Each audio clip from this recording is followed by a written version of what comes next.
Bien-aimés dans le Christ, que la grâce de Jésus-Christ notre Seigneur, l'amour de Dieu le Père et la puissance du Saint-Esprit descendent maintenant sur nous pour nous aider à méditer cette parole afin qu'elle puisse porter du fruit dans notre vie pour la plus grande gloire de Dieu et le salut de nos âmes. En ce 5e dimanche du temps de Pâques, j'aimerais méditer avec vous l'Évangile de Jésus-Christ selon Saint Jean, au chapitre 13, du verset 31 au verset 33a et du verset 34 au verset 35. Au cours du dernier repas que Jésus prenait avec ses disciples, quand Judas fut sorti du cénacle, Jésus déclara: « Maintenant le Fils de l'homme est glorifié, et Dieu est glorifié en lui. Si Dieu est glorifié en lui, Dieu aussi le glorifiera, et il le glorifiera bientôt. Petits enfants, c'est pour peu de temps encore que je suis avec vous. Je vous donne un commandement nouveau, c'est de vous aimer les uns les autres. Comme je vous ai aimé, vous aussi aimez-vous les uns les autres. À ceci, tous reconnaîtront que vous êtes mes disciples, si vous avez de l'amour les uns pour les autres. » Bien-aimés dans le Christ, dimanche dernier, Jésus déclarait: « Mes brebis écoutent ma voix. Moi, je les connais, et elles me suivent. Je leur donne la vie éternelle. Jamais elles ne périront, et personne ne les arrachera de ma main. » Voilà l'assurance que procure la connaissance et l'obéissance au Christ. Les brebis écoutent la voix du pasteur, et Jésus est le bon pasteur. Lui qui a donné sa vie pour chacune de ses brebis. Toute brebis qui obéit au Christ obtient la vie éternelle en héritage. Et toute brebis qui désobéit au Christ se perd et à la merci du loup. Oui, frères et sœurs, rien ne peut nous arriver si nous sommes dans l'obéissance au Christ. Car le Père qui lui a donné les brebis veille sur ses brebis et personne ne peut rien arracher de la main du Père. Cette assurance, Jésus le confirme encore aujourd'hui à ces brebis que nous sommes. Si nous sommes dans l'obéissance à l'Église, au commandement du Christ, nous pouvons recevoir gratuitement notre part des gras pâturages. Aujourd'hui, en ce 5e dimanche, Jésus sait que son heure est arrivée. Avant de quitter ce monde vers son Père, après avoir lavé les pieds de ses apôtres, voilà qu'il se remet à table et il va livrer son corps en nourriture et son sang en breuvage. Ceci est mon corps, prenez et mangez. Ceci est mon sang, prenez et buvez. Mais Judas, qui n'était pas dans la communion, Judas, qui n'était pas dans la vérité de l'amour, va quitter le cénacle. Et Jésus déclara: « Maintenant, le Fils de l'homme est glorifié, et Dieu est glorifié en lui. Si Dieu est glorifié en lui, Dieu aussi le glorifiera, et il le glorifiera bientôt. » Oui, frères et sœurs, en un verset, à 5 reprises, le mot de la gloire revient. Pourquoi Jean nous parle-t-il de la gloire de Christ? Pourquoi la gloire va se faire du moment que Judas est sorti? Rappelez-vous, Judas, après avoir pris le pain, il sortit, c'était les ténèbres. Oui, frères et sœurs, dès que nous quittons la communion, dès que nous quittons l'unité voulue par le Christ, nous risquons de nous perdre. Parfois, nous avons des désirs qui ne sont pas conformes aux désirs du Christ, comme il nous le rappelle très bien dans le livre d'Isaïe au chapitre 55. Mes pensées ne sont pas vos pensées. Mes voix ne sont pas vos voix. Mais Jésus dit, maintenant le Fils de l'homme est glorifié. En premier lieu, le Christ fut donc glorifié dans l'exaltation de la croix. C'est pourquoi Paul dira lui-même que sa gloire est dans la croix de Christ. Pour moi, que jamais je me glorifie, sinon dans la croix de notre Seigneur Jésus-Christ. Et c'est de cette gloire que Jésus parle. Maintenant, le Fils de l'homme est glorifié. Jésus va rentrer dans sa passion. Et c'est à travers la croix qu'il va être glorifié. Il faut savoir en effet que dans quelque chose commence à exister, cela semble être comme déjà fait. Judas est assorti pour conduire les soldats à Jésus. Il semble que la passion du Christ, par laquelle il devait être glorifié, est commencée. Maintenant, le Fils de l'homme est glorifié. La seconde gloire du Christ est la gloire liée au pouvoir de juger. Alors, on verra le Fils de l'homme venu dans les nuées du ciel avec une grande puissance et une grande gloire, nous rappelle l'évangile de Saint Marc au chapitre 13, verset 26. De cette gloire, comme on le voit dans la glose, Jésus en parle, c'est-à-dire quand il reviendra juger les vivants et les morts, comme nous le disons dans notre credo. Voici la seconde gloire. Et maintenant la troisième gloire du Christ est la gloire de la résurrection dont il est dit, comme le Christ est ressuscité des morts par la gloire du Père. Romains 6, verset 4. Et c'est de cette gloire dont nous parle Jésus quand il ressuscitera. Et Dieu le glorifiera. Et il le glorifiera bientôt. C'est-à-dire, Dieu va l'appeler de la mort, parce que les hommes avaient cru remporter la victoire sur le Christ après l'avoir crucifié sur la croix. Mais mis au tombeau, Dieu va rappeler son Fils de la mort. Dieu va ressusciter son Fils. Et la quatrième gloire du Christ est la gloire de sa connaissance par les peuples dans la foi. Et c'est de cette gloire dont parle Origène. Je cite, « Là où il faut noter que cette gloire, selon lui, est comprise dans le langage commun des hommes, autrement que dans les Écritures. Car selon l'usage commun, la gloire n'est rien d'autre que des éloges proférés par plusieurs ou bien une connaissance lumineuse accompagnée de louanges. » Et donc cette quatrième gloire, c'est ce qui va se manifester dans le corps du Christ.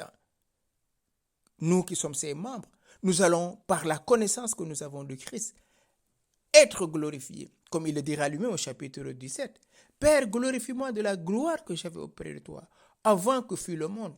Et je veux que là où je suis, ce que tu m'as donné soit aussi avec moi. » Voilà cette quatrième gloire dont le Père glorifie son Fils. Parlant de cette glorification qui est maintenant la sienne, Jésus dit, maintenant a été glorifié le Fils de l'homme, c'est-à-dire selon son humanité, sa passion et sa résurrection qui étaient imminentes. Et il a été manifesté à la connaissance des hommes.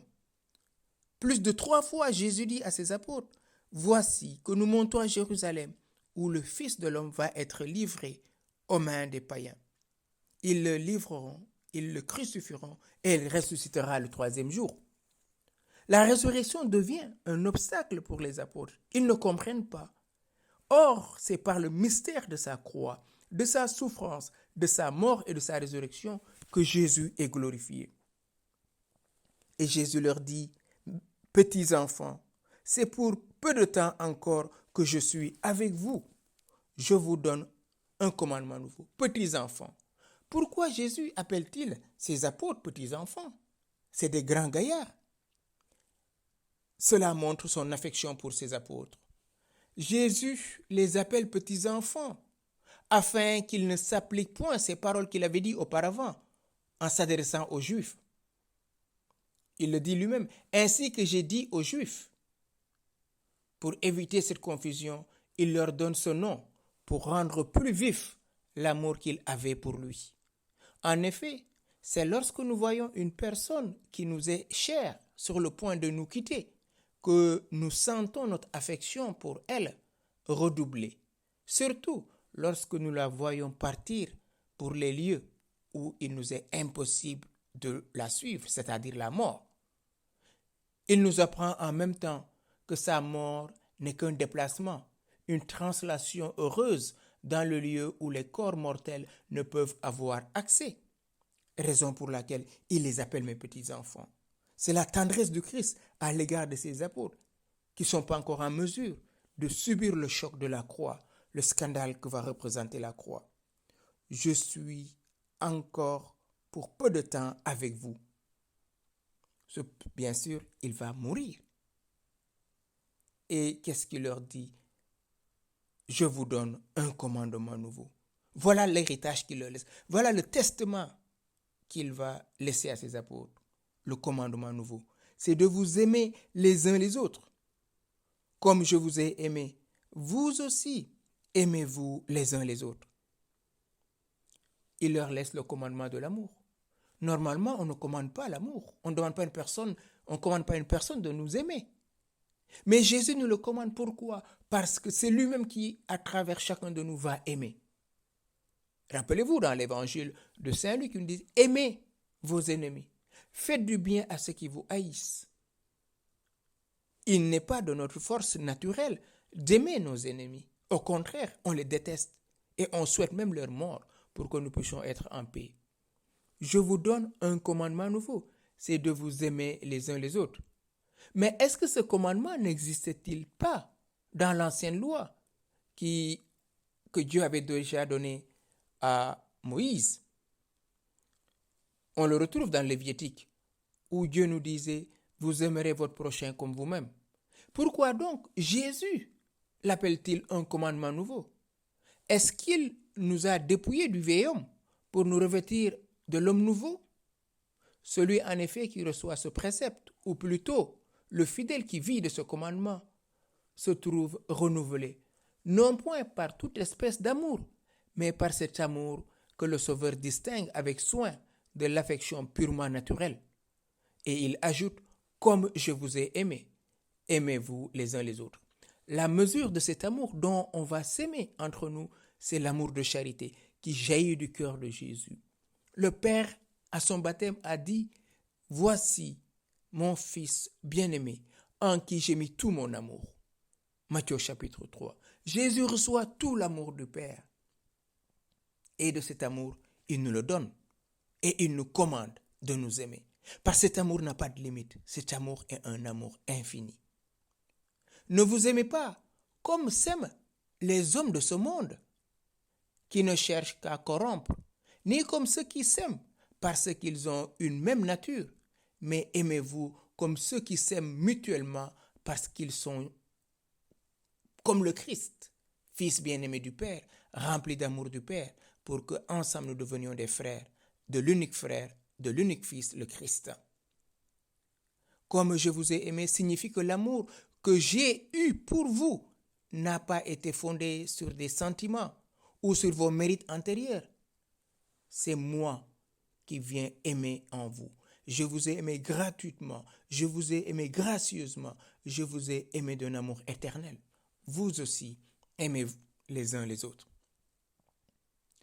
Jésus, en nous commandant de nous aimer, lui-même nous donne la possibilité d'aimer si nous le laissons faire, comme il dira à Pierre. Laisse-moi faire, sinon tu n'auras pas part avec moi. Et à ceci, tous reconnaîtront que vous êtes mes disciples si vous avez de l'amour les uns pour les autres. Et cet amour à l'égard des frères et le même amour à l'égard de Dieu. Saint Jean, dans sa première épître, nous dit, tu ne peux pas prétendre aimer Dieu que tu ne vois pas si tu as de la haine contre ton frère que tu vois. Car rappelle-toi, le frère que tu vois est créé à l'image et à la ressemblance de Dieu. Et Jésus est mort pour tous les hommes. Raison pour laquelle, frères et sœurs, nous avons un cœur universel. Le chrétien, c'est celui qui a un cœur universel, qui est capable d'aimer tout homme, parce que tout homme est à l'image et à la ressemblance de Dieu. Nous avons été renouvelés par le Christ dans sa passion, sa mort et sa résurrection, même si nous vivons encore dans cet état clair et obscur de la foi, en attendant son plein accomplissement à la fin des temps. À chacun de laisser la nouveauté le surprendre et s'installer toujours plus avant dans les tréfonds de notre être. Oui, frères et sœurs, accueillons cet amour et laissons cet amour pénétrer jusqu'au plus profond de notre être. Arrêtons de mettre des cloisons dans l'amour. J'aime telle personne, l'autre je l'aime pas. À plus forte raison, nos frères chrétiens. Le chrétien est un homme qui est appelé à aimer tous les hommes. Et ce que nous célébrerons aujourd'hui, la canonisation de Charles de Foucault, cet homme qui se disait le frère universel, parce que là où il était au milieu de musulmans, il les a aimés jusqu'à mourir pour eux. Donc, frères et sœurs, aimons-nous les uns les autres. Et cela ne doit pas être des paroles en l'air, ça doit s'incarner. L'autre me conduit vers le tout autre qui est Dieu.